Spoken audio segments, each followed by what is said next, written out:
Hey guys, thanks for tuning in. Today we're going to be doing a fly-through of the factory, and I'll take you through some insights into my thinking of our recently concluded Let's Play series. So in that Let's Play series, we took the approach of building a mega factory in order to be able to finalize all the tiers. In the last episode, we sent off the final tier and we unlocked the achievement for the Employee of the Planet, thus finishing the game, which is awesome. So I'm completely looking forward to version 1 being released on the 10th of September, so we can actually tackle the game again with its new challenges and new tiers. But I was asked in the comments if I could do a factory fly-through and share my insights and thoughts into some of the decisions that was made and why I did what I did. So I thought what best place to start than actually the Gold Coast. So the Gold Coast's on the far side of the map, on the west side, if you look at the map. And in this location there's a lot of crude oil nodes, and that allows us to drive a lot of power through to the factory. So we've got this one over that side over here and this one here, and essentially both of these combined are providing about 15,000 megawatts of power. So that's more than enough to be able to finish the game like what we did. But we've also got a nuclear power station that's also giving off another 5,000. So that's pretty cool on that side, but I'll get there later. So essentially this is where all the power is done and created, and that's going to connect through along our rail network that takes that power back to any place in the world that we need.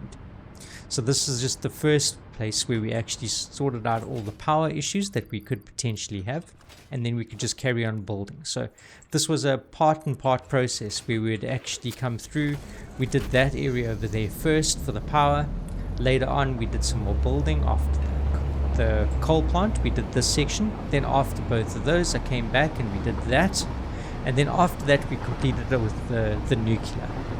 So what I'll do now is I'll take you back to the factory, and along the way there you'll see that there's various train stations, like the one on the left hand side over there, the one that's up the hill that's coming down over here. I think we can make it past the town. It's gonna be close. Oh! Fail. Okay, let's try that again. Hopefully this time we'll have no incidents en route. And what I was saying is we essentially took the approach of bringing the resources back to the factory. So the copper over there, bauxite over there, and if we carried on dead ahead over here, which we will do, is that's where the nitrogen of the factory is. So we went all the way through to the end of this section, and we had the nitrogen vents, and we used those nitrogen vents and we fed them up onto the train station, and from the train station we filled that with the nitrogen gas and we took that back to the base, and from the base we processed it. So the whole mantra, or the whole approach that we took for this playthrough, was to bring resources back from across the map to a single location for us to actually process them and use, bar with some exceptions. So the exception being that the plastic and the rubber where we just were at the factory, that's a direct byproduct of the power. Yes, I suppose we could have taken the heavy oil residue back to the factory and processed there, and maybe that would have been actually a better approach. But the problem is that we didn't have trains unlocked at that stage. So I'm really looking forward to seeing what's going to happen in version 1 and when trains get unlocked, for us to actually plan the factories accordingly. But that's one of the design things I'll take you through, and we can discuss once we've gone through the current implementation. So if we head back to the factory now, you'll see on the left hand side that's the mega factory that we actually used to complete the game. And that goes through 3 different compartments. It's got a compartment in the start of the factory where we actually process the raw resources that the trains and or logistics are bringing in, and that then is processed into ingots, and those ingots then are fed through to another logistics system into the second part of the factory, and that second part of the factory then processes those ingots into materials such as iron plates or rods or steel beams or clad sheets, whatever we need for the third part of the factory, which actually makes the higher quality materials or the more intense materials, let's say. So essentially that's for all the items for the assembler, for the manufacturer, for the blender, where you need more than one item. Now, the advantage of doing the base like we did here with the Mega Factory is that you don't really have to worry too much about the logistics. Yes, we did have to do logistics, but not nearly to the extent that we'd have to do in a modular factory design. But again, I digress. I'm going to get into some of that information just now. So essentially, this is the belt that brings through resources from that part of the map before we had trains. And this part of the map over here, where the train stations are bringing in materials that we need for the rest of the factory. And these are the raw materials. This specifically was what we did for the aluminium, to bring in the raw materials to be able to process. So this conveyor tower over here is actually used to process the raw materials into ingots. So we've got 3 different floors here. We've got this one that's dealing with the limestone and the iron and some copper. We've got this one that's dealing with the caterium and copper. We've got this one that's dealing with, again, more resources and the aluminium. And then the final one is a whole lot of refineries that we built for the last episode, or in preparation of the last episode, to produce a lot of copper ingots. So just think of this first part of the factory as being what we use in terms of smelters and forges predominantly. Yes, we are making stuff for the silicon. Yes, we are making stuff for the limestone, because limestone doesn't require a smelter. Quartz doesn't require a smelter. So those materials are just being fed straight through onto the belts. But bottom line, this side of the factory is used for the raw resources. Those raw resources then feed into this middle tower. So everything from this side of the factory fed over there, everything from this side of the factory on the far right comes back onto this conveyor system. So we have mergers that merge these 2 lines, and that then has all the ingots and that we'd need to be able to create items from constructors. And those are these belts that we've prepared on either side. So we've got a line over here for the wire, we've got over there for the copper, and on this side we've got for the iron plates, and we've got for the rods. And the nice thing about this approach is it's easier enough to stack. We could easily build another floor here, have another set of constructors on top of it, and it's quite easy to extend the factory. And in terms of upgrading, it's easy. You can just upgrade the belts. There's no challenge with that, because the minute you've done the research, you just come here and upgrade all the belts across the network. So it's quite easy in terms of finishing the game, because then you actually have everything in a single location for you to go and upgrade. You don't have to fly across the map. So this section is used for the constructors, and this portion of the factory is used for the steel. Is not used for the steel, it's used for the iron and the aluminium. And then on this side, we're obviously dealing with the copper and the steel.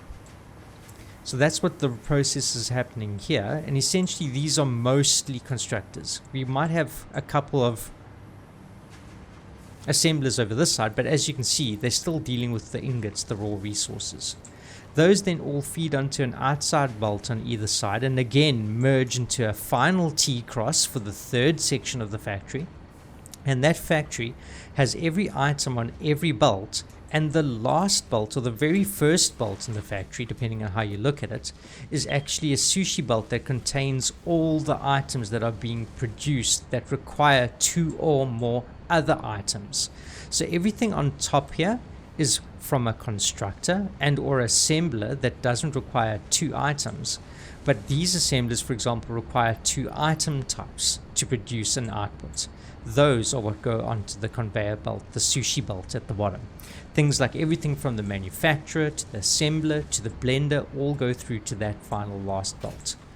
Now, the only thing to bear in mind is this belt has a 780 limit. I think when we finished the factory and finished our playthrough, we actually got to 620. So even finishing the playthrough, we still had room on that belt for additional resources or items. You can see that it's not chock-a-block full. So what we could potentially do is even double this up underneath the factory, or reserve the first 3 for a sushi belt, and you can merge everything onto those 3. There's lots of different ways of doing it to extend the factory, but I didn't need to go to that level. Then everything on this side is used to process those materials from assemblers. And as the complexity of the game increased, we start moving from assemblers on the bottom, and if we fly up a floor, to deal with the manufacturers on both sides. We then fly up a couple of floors, and then we're dealing with the blenders, and then we fly up again, and then we deal with the particle accelerators. So everything allows you to stack vertical or do verticality in a way that you can extend the factory very nicely. And all that I did is I've actually put these signposts up on each of the floors, so it's easier to find what item you're looking for in terms of the production that's being made and in terms of the items that are being made in that factory or that specific location. Now the nice thing about doing it this way as well is you can lead to a central storage. So everything on this first bolt at the bottom here actually gets split across multiple splitters and fed into an item sink. That way you can actually take any item that you want, divide it up, and then you can just go and collect the corresponding item that you need. And everything on this side of the factory or for storage is actually made from the individual constructors. So things like the wire, the screws, the pipes, the silica, all of those can also feed into the storage, and it allows us to split between the two different complex and, let's say, non-complex items. Because we've got all the storages in a location, it means that we can have all our awesome sinks in a location. So all of these are just processing anything that's in excess of the storage. So we, in process or in principle, take off anything we need off the belt, and then we feed it to the storage. And then if the storage is full, we send it through to the excess to the awesome sinks. And it's the same thing on the complex items that allow us to send through to this awesome sink. And that's essentially how we finished the game. We used these different factory wings, the first one for the preparation, second one for the base items, third one for the complex items. And then we sourced power from across the map from other locations and sending resources here. Now, the added benefit is you can also use those T-crosses in other means. So in the first wing where we've got the ingots and we're preparing those, we could technically have just brought the ingots in from another location, created a steel ingot train station over here. That would allow us to feed directly onto that second T-cross in our factory, and that's what obviously prepares the complex items. So if you look here, we've got the plastic and we've got rubber from the byproducts from the heavy oil residue down that side. We then sent that plastic and rubber here. Now that allowed us to just join straight onto this T-cross that then feeds on those items. So here comes the rubber, there goes the plastic on this one, and that feeds to this final middle conveyor. So anything that you want to bring additionally, you can just create a train station for and literally amp up the production. So if we needed 1,000 quick wire in addition, you can slap on 2 other belts, make 2 different train stations, feed that up onto here, and you got a whole lot of quick wire. You don't have to go through this process earlier. And that's nice if you got, like I mentioned, other parts of your factory or wing that are actually bringing in additional resources and or items. And that's what we use to feed onto this belt. And we did the same thing in terms of the gas that I pointed out earlier, the nitrogen. We're pumping water from down below, so any items that need those can actually use those in the factory. And then it's very easy to extend and build onto your factory and amp up the production, which is fantastic. So some of the negatives of doing the mega factory like we've done now, your PC has to be able to obviously handle it because there's a lot of building and a lot of processing happening in a single location, so the frame rate does seem to die a bit. And the other thing is that you don't have to worry so much about the logistics. So in terms of that, for example, these train stations are very min if you look at the broad spectrum of the game.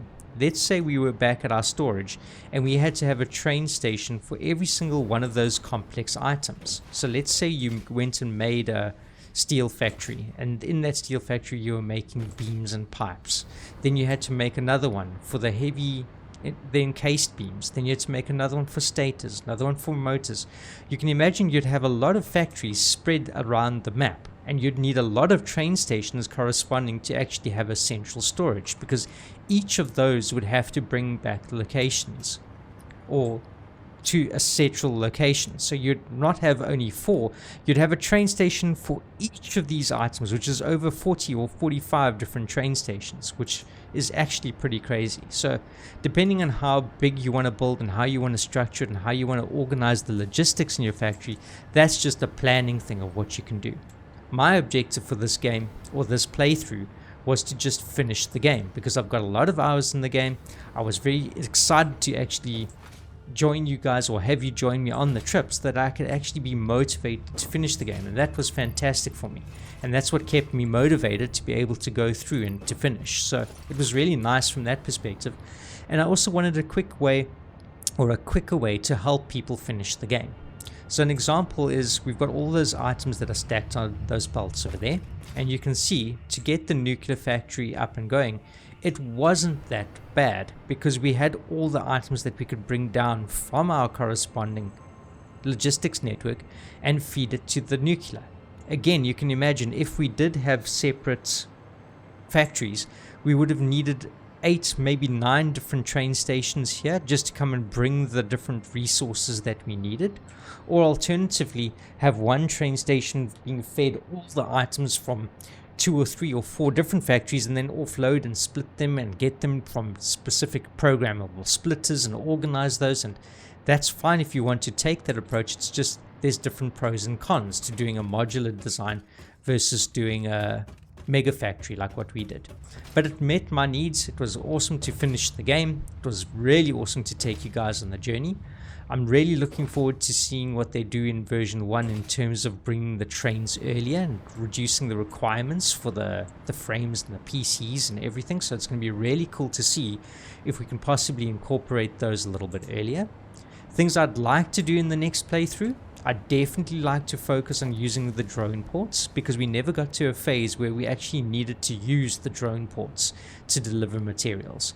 And I'd imagine that they'd be used for low yield items. So if I just go and get some of the high-speed connectors here to be able to show you, and I drop down a drone port, you'll see what I mean. Is essentially this only has few outgoing and incoming sections. It's not like a train where you have a lot of items.